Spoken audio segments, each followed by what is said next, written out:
মুসলিম বিশ্বের সবচেয়ে বড় মিলন মেলা পবিত্র হজের সময় এগিয়ে আসছে। সারা বিশ্বের ধর্মপ্রাণ মুসল্লিরা দলে দলে যাত্রা শুরু করছেন পবিত্র ভূমির উদ্দেশ্যে। মরুর দেশ সৌদি আরবে এবছর গরমের তীব্রতা নিয়ে শঙ্কায় অনেকেই। সৌদি সরকারের আনুষ্ঠানিক তথ্য, গেল বছর দেশটিতে হজ পালনের সময় প্রাণ গেছে প্রায় ১৩০০ মানুষের। ইসলাম ধর্মের ৫টি স্তম্ভের একটি হজ।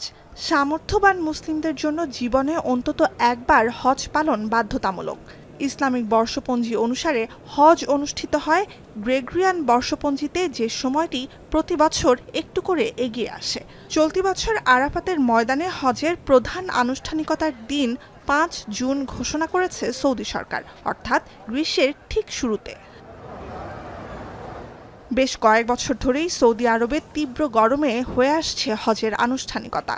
গেল বছর সর্বোচ্চ ৫১.৮ ডিগ্রি সেলসিয়াস পর্যন্ত তাপমাত্রার পারদ উঠতে দেখেছিলেন হাজিরা। প্রচণ্ড গরমে মৃত্যু হয় ১,০০০-এর বেশি হজযাত্রী। সৌদি আরবের জাতীয় আবহাওয়া কেন্দ্রের তথ্য, চলতি বছরও মক্কা মদিনা সহ পবিত্র এলাকাগুলোতে তীব্র গরমের আভাস রয়েছে। সর্বনিম্ন ২৭ থেকে সর্বোচ্চ ৪৭ ডিগ্রি সেলসিয়াসে পৌঁছাতে পারে তাপমাত্রা। বাতাসে আর্দ্রতা থাকতে পারে ৬০% পর্যন্ত। চিকিৎসকরা জানান, তীব্র গরম, অতিরিক্ত শারীরিক পরিশ্রম, ডায়াবেটিস বা উচ্চ রক্তচাপের মতো শারীরিক জটিলতা এবং উপসর্গ বুঝতে ও চিকিৎসা গ্রহণে বিলম্বের মতো কারণে হিটস্ট্রোকে মৃত্যু হয় হজ প্রত্যাশীদের। দেহের অভ্যন্তরে তাপমাত্রা আকস্মিক দ্রুততায় বেড়ে গেলে শরীর শীতল করার নিজস্ব সক্ষমতা বন্ধ হয়ে যায় এবং ঘটে মাল্টি অর্গান ফেলিউর, অর্থাৎ একে একে বিভিন্ন অঙ্গ প্রত্যঙ্গ কাজ করা বন্ধ করে দেয়। হজের সময় বহু মানুষের ভিড়ে আর অতিরিক্ত চাপে ক্লান্তি খুব দ্রুত হিটস্ট্রোকে রূপ নিতে পারে। অনেক হজ যাত্রী ক্লান্তি উপেক্ষা করে হজের রীতি পালন অব্যাহত রাখেন, যার ফলে মৃত্যু অনিবার্য হয়ে ওঠে, বলছেন চিকিৎসকরা। তীব্র গরমে হজযাত্রা সহজ করতে পানি ও ছাতা বিতরণ, ছাউনি ও গাছের ছায়া ঘেরা হাঁটা পথ নির্মাণ, পানি ছিটিয়ে পরিবেশ শীতল রাখা, ঝর্ণা স্থাপন, শীতাতপ নিয়ন্ত্রিত তাঁবুতে রাত্রি যাপনের ব্যবস্থা সহ নানা পদক্ষেপ নিয়ে থাকে সৌদি সরকার। চলতি বছর জুম্মার নামাজ এবং আরাফাতের ময়দানে খুতবার সময়, এমনকি আজান থেকে খুতবার মাঝের বিরতিও সংক্ষিপ্ত করার উদ্যোগ নেওয়া হয়েছে।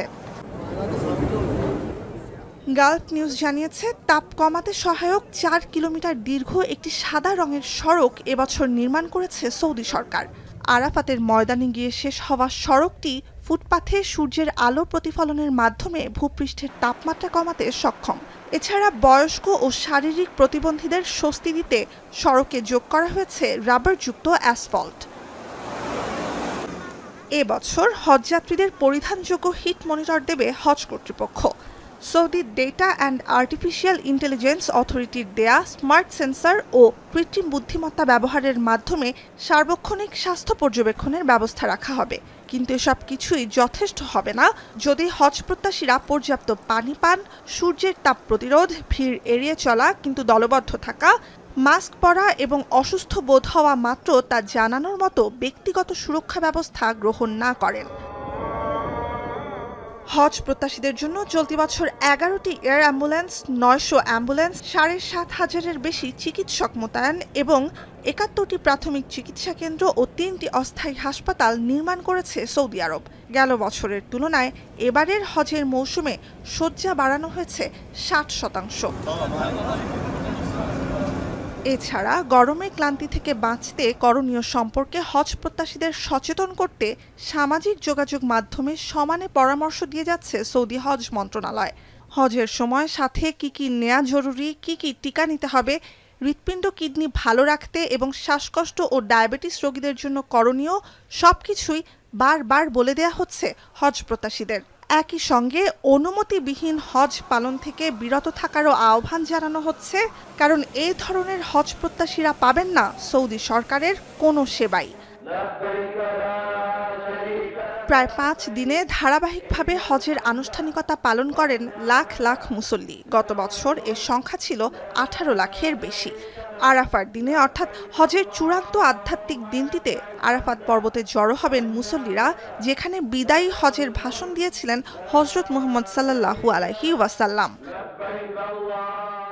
জিওফিজিক্যাল রিসার্চ লেটার্সে প্রকাশিত ২০১৯ সালের গবেষণায় বলা হয়, জলবায়ু ও হজের মৌসুম পরিবর্তনের ফলে ২০৪৭ থেকে ২০৫২ এবং ২০৭৯ থেকে ২০৮৬ সালে হজ প্রত্যাশীরা গরমের কারণে চরম বিপজ্জনক পরিস্থিতির সম্মুখীন হতে পারেন। নুজহাত কামাল, এখন বিশ্ব।